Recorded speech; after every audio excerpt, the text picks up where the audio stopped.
Ето ги, най-уважаемите хора в Свищов.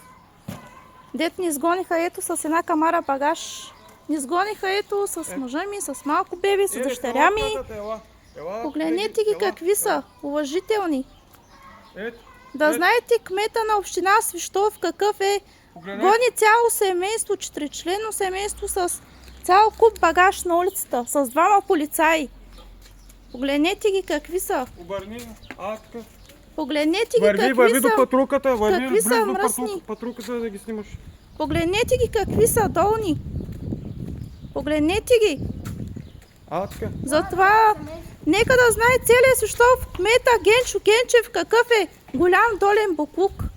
Нека да знае целият град. Защото това ще отиде в BTV новини.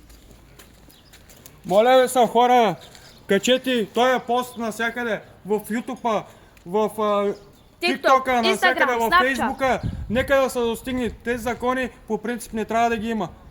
В България да нагонят със семейство. Моля ви са, които са родители в Фейсбука, нека да го качат, нека да го видят. Дойдоха, събудиха ми детето както спи, ни изгониха на улицата. Това малко дете. Без грам жалост ни дават чак зор да си изнасям багажа. Чак зор ни дават. Погледнете ги.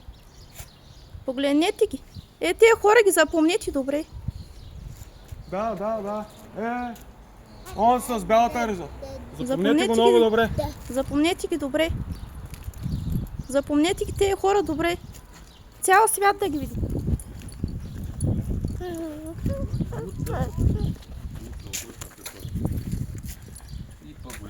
Ето, запомнете ги. Ето.